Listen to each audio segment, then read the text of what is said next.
Mereka mencoba otak-atik dengan menyebut adanya Trisila, Ekasila maupun apa saja adalah mereka-mereka yang sangat layak kita curigai sebagai manusia-manusia yang ingin menghancurkan ideologi di negara ini, yaitu Pancasila. Pancasila adalah piagam bagi kita yang mengatakan bahwa rakyat di negeri ini tidak punya keahlian untuk mengerjakan proyek-proyek ini, maka kami panggil mereka kemari. Biadab ini orang. Demokrasi. Mereka majukan RUU HIP di tengah kita mengalami kepanikan, ketakutan, kecemasan.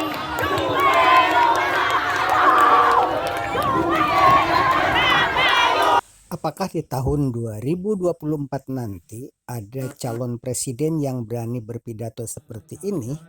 Luar biasa. Mungkin bisa merinding bulu kuduk. Mungkin juga gegap gempita. Mari kita simak bersama-sama. Uji coba yang mereka lakukan dari berbagai pemberontakan tidak pernah berhasil. Bahwa Pancasila bagi kita benar-benar harga mati.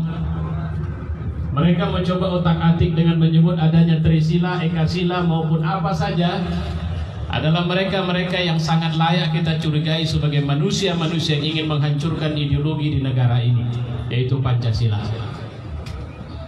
Pancasila adalah piagam bagi kita yang sebenarnya kita meyakini ini kekuatan yang menghidupkan kita selama ini. Kita terpapar dengan banyak negeri yang merasa lebih besar dan seenaknya saja masuk ke negeri ini, dan kemudian melakukan tindakan-tindakan yang kita tidak berdaya. Sampai-sampai ada orang-orang yang memimpin negeri ini tapi bermental pengkhianat, mengatakan bahwa rakyat di negeri ini tidak punya keahlian untuk mengerjakan proyek-proyek ini, maka kami panggil mereka kemari. Biadab ini orang. Kurang ajar ini orang. Kenapa? Karena dia mengatakan seperti yang pernah dikatakan oleh Soekarno, bahwa sebenarnya walaupun Soekarno tidak mau itu terjadi, jangan pernah menjadi bangsa kuli. Tapi itulah yang terjadi hari ini. Mereka mengkulikan rakyat ini. Mereka mencoba menjadikan kita bangsa kerdil, menyatakan kita tidak punya kemampuan, tidak punya keahlian, tidak punya apa-apa. Kita tidak layak untuk menjadi bangsa besar. Kehebatan-kehebatan yang ada di negeri ini mereka hancurkan secara sistematis. Kekuatan teknologi mereka tidak ingin bangkitkan. Dan mereka ingin mengatakan ada satu ancaman yang sebenarnya itu harus dihabisi dari republik ini. Itu yang mereka sebut dengan ancaman hijau. Ancaman yang datang dari umat Islam di republik ini. Mereka sudah hampir berhasil. Mereka menyusup masuk ke barisan ormas Islam. Ada kekuatan ormas pemuda Islam yang kemudian begitu gagah perkasa untuk kemudian membubarkan pengajian, membubarkan majelis taklim, mengusir ulama dengan mengatakan mereka anti NKRI.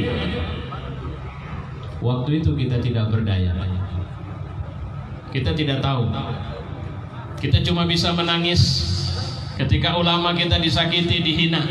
Saya bisa mengatakan, apa ada keberanian kita waktu ketika, walaupun kasusnya tidak mirip-mirip betul sih, ketika tokoh kita dari Medan Utara yang tadi baru bicara, ada kasus yang menimpa beliau.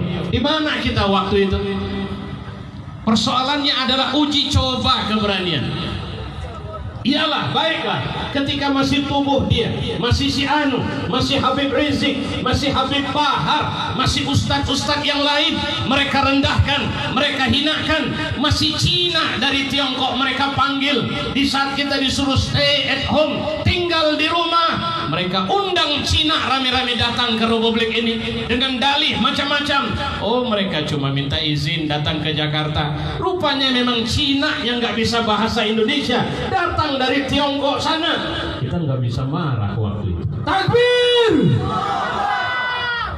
Lantas mereka merasa besar.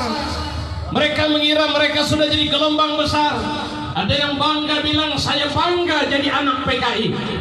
PKI menyusup anak-anaknya ini ke berbagai lini. Ada yang masuk partai, ada yang masuk ormas, ada yang jadi pengusaha. Bahkan Ustadz Alfian Tanjung dipenjarakan ketika mengatakan istana jadi markas PKI. Kita juga tidak bisa apa-apa waktu itu.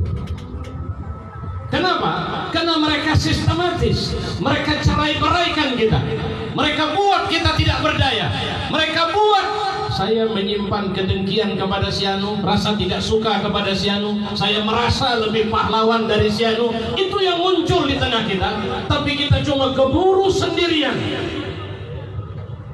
Sampai saya pikir kita harus punya harga diri. Dan itu yang membuat saya yakin sampai hari ini Allah tidak sedang merencanakan negeri ini hancur. Allah sedang merencanakan negeri ini besar, negeri ini jaya.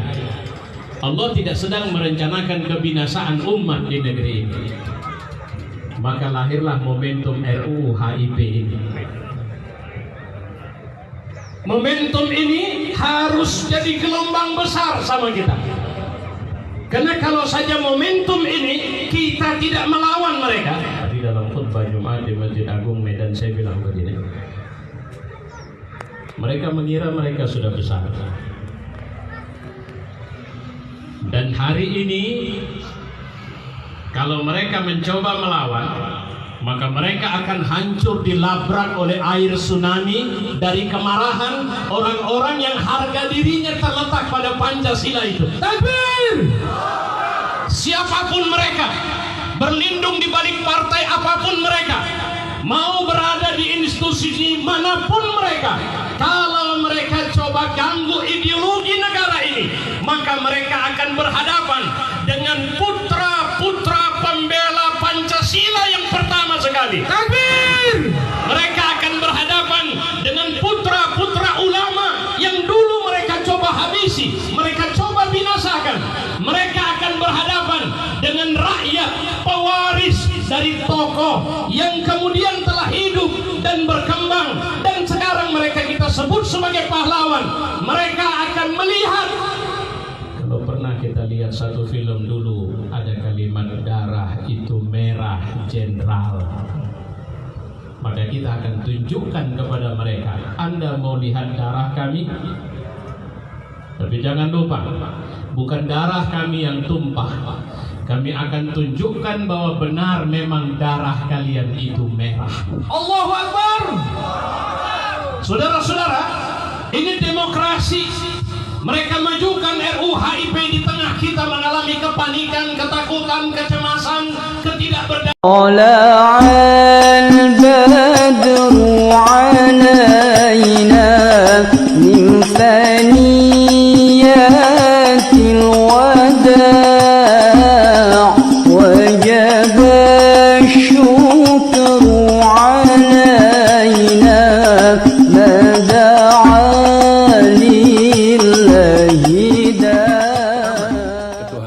Yang Maha Esa. Kenapa ini harus di awal? Karena memang Tuhan itu dasar dari segalanya, dasar dari moralitas, dasar juga dari tujuan hidup. Apa arti hidup ini kalau tidak ada Tuhan, seperti itu. Nah, kemudian yang saya suka juga adalah pemilihan kata Esa. Bisa diinterpretasikan oleh sayang Jumat, sayang Jumat.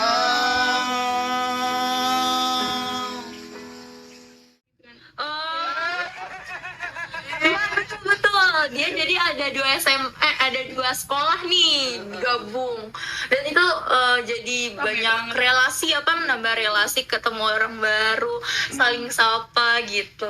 Antara rencana dengan prasarananya dengan faktanya di lapangan benar-benar itu kita laksanakan. Ketemu orang baru. Dan ternyata lebih unik di dalam tenda itu ada umpakan-umpakan. Iya. Ketika masuk ke dalam tenda itu, Saya biasanya kemah tuh kayak datar. Begitu lagi di otak tuh udah tahu. Hutan. Bentuknya begini, bentuknya begitu, gitu kan? Di luar ekspektasi. Begitu. Dan tidak ada KPHO mewajibkan anak belajar menulis.